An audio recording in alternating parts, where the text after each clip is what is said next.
बिस्मिल्लाहिर्रहमानिर्रहीम। अस्सलाम वालेकुम नाज़रीन, मैं काजी बिलाल हूँ। आप मेरा यूट्यूब चैनल देख रहे हैं। इस वक्त खलीज जो है ना वो जंग की लपेट में है और इसराइल जो है इसका पूरा यूरोप खड़ा हो गया है और हमारे मुसलमान मुल्क जो हैं वो अभी तक सोच रहे हैं कि क्या करें। अमेरिका जो सबका मेरे ख्याल गॉड फादर है, उसने कहा जी वी स्टैंड विद इज़राइल, और बाकी हमारे मुसलमान हैं वो अभी तक कह रहे हैं जी बस जंग ख़त्म कर दें, ये टेबल पे बैठें, ये करें वो करें।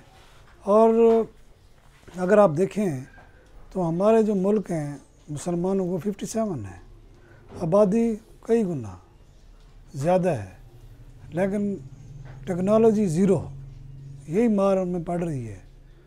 बहरहाल ये वो बातें हैं मेरे ख्याल जो बच्चे बच्चे को पता है। अब जो खलीज में हो रहा है उसका क्या होगा, इस बारे में सारे खामोश हैं।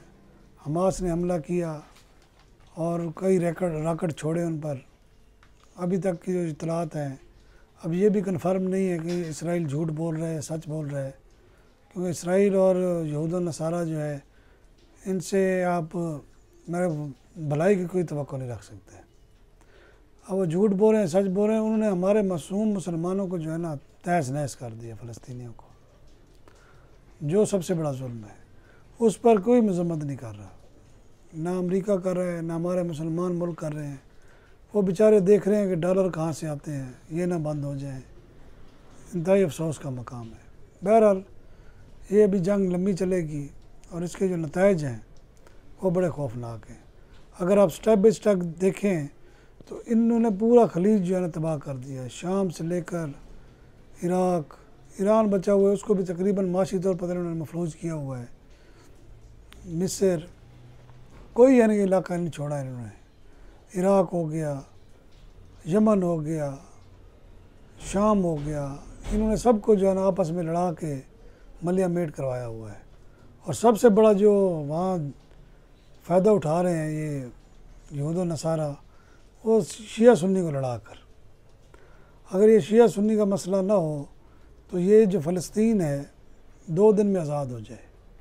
ये यहाँ अरब और गैर अरब का मसला ना हो तो फ़लस्तीन 1 दिन में आज़ाद हो जाए। अगर यहाँ सारे मुत्तहिद हो जाएं तो 2 दिन में इसराइल का जो है वो यहाँ से मुकम्मल ख़ात्मा हो सकता है।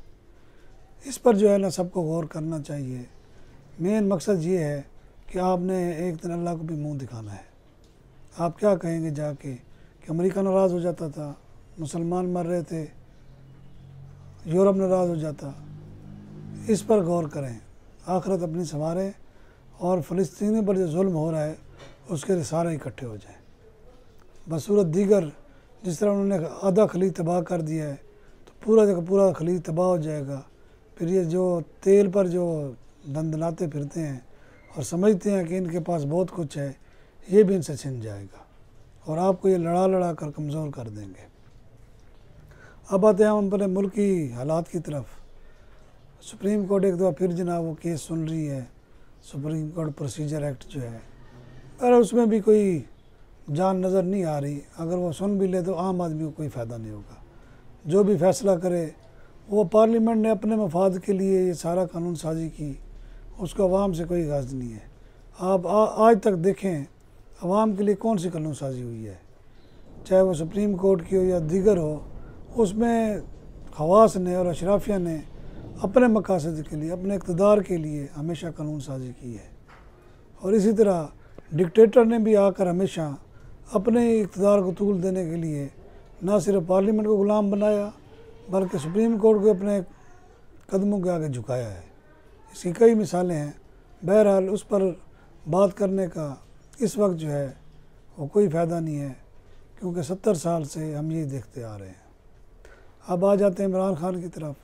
इमरान खान के वकला जो है ना वो आज साइफ़र केस की समाअत हुई। बात यह है कि अगर इमरान खान ने कोई जुर्म किया है तो आप ओपन ट्रायल क्यों नहीं करते। जब इमरान खान पर हमला हुआ या उसके बाद आप देखें उसके बाद क्या हुआ, उनको कोई सिक्योरिटी नहीं दी गई। और रियासत जो है उसका काम है कि वो चाहे मुखालिफ हो या हमदर्द हो, उसको सिक्योरिटी प्रोवाइड करना उसकी ज़िम्मेदारी है और आईनी ज़िम्मेदारी है। इक़्तिदार में आने के बाद और इक़्तिदार जाने के बाद जो ज़िल्लत होती है सियासतदानों की, वो काबिल दीदनी है। और मैं हैरान होता हूँ कि ये ज़िल्लत किस तरह ये बर्दाश्त कर लेते हैं और फिर भी कहते हैं कि हमें चौथी बार वज़ीर आज़म बनाए। अब नवाज़ शरीफ जो है वो पर तोल चुका है और वो आकर अगर वो वज़ीर आज़म बन जाता है तो किसकी नाकामी होगी, ये सवाल मैं छोड़े देता हूँ। इमरान खान वो कहते हैं कि तौहीन अमेरिका के जुर्म में अंदर है और उसको सज़ा होगी तौहीन अमेरिका के जुर्म में, इसका किसी ने आज तक कोई जवाब नहीं दिया। और आज जो उनके वकला ने बाहर आकर बातें की हैं, वो ये कहते हैं कि इमरान खान के साथ जो है वो जज उलझ रहे हैं। जज का ये काम ही नहीं है कि वो उलझे किसी से। बहरहाल अब जो सूरत हाल है वो यही है कि मुल्क जो है इस वक्त एक अंधेरी गली में या बंद गली में जा चुका है और इंतखाबात कराते हैं। अगर बेईमानी नहीं करते, फ्रॉड नहीं करते तो पीटीआई के जीतने के चांसेस हैं। हालांकि पीटीआई के इस वक्त जो है मेरे ख्याल उम्मीदवार भी बड़े मुश्किल से होंगे, लेकिन फिर भी खौफज़दा हैं ये लोग। और पीपल्स पार्टी जो है वो नून लीग पर एतराज़ कर रही है कि निगरान हुकूमत में जितने भी बंदे बैठे हैं वो सारे नून लीग के हैं और वही उन्हीं के सपोर्टर हैं। वो उनके लिए जनाब लेवल प्लेइंग फील्ड जो है वो नहीं दे रहे किसी को भी। और मौलाना फजलुर रहमान साहब क्या कहते हैं कि जनाब इस वक्त मुल्क डूब रहा है, छोड़े इलेक्शन को। उन्हें पता है उनकी तो 4-5 सीटें ही हैं, वज़ीर आज़म तो उन्होंने बनना नहीं है, तो बेहतर है कि कोई भी ना बने। इस वक्त सारा का सारा बोझ जो है इस्टेब्लिशमेंट पर आ चुका है और इस्टेब्लिशमेंट जो है उसके पास ज़्यादा से ज़्यादा इस्टेब्लिशमेंट के पास ज़्यादा से ज़्यादा साल, 1.5 या 2.5 साल का वक्त है। और मुझे लगता है यही है, ये फ़ैसला हो गया है कि इंतखाबात 2-2.5 साल में नहीं होंगे। यही सेटअप चलेगा। जब हालात साजगार होंगे, मईशत संभल जाएगी, फिर जाके शायद इंतखाबात हों। इजाज़त चाहूँगा। अल्लाह हाफ़िज़।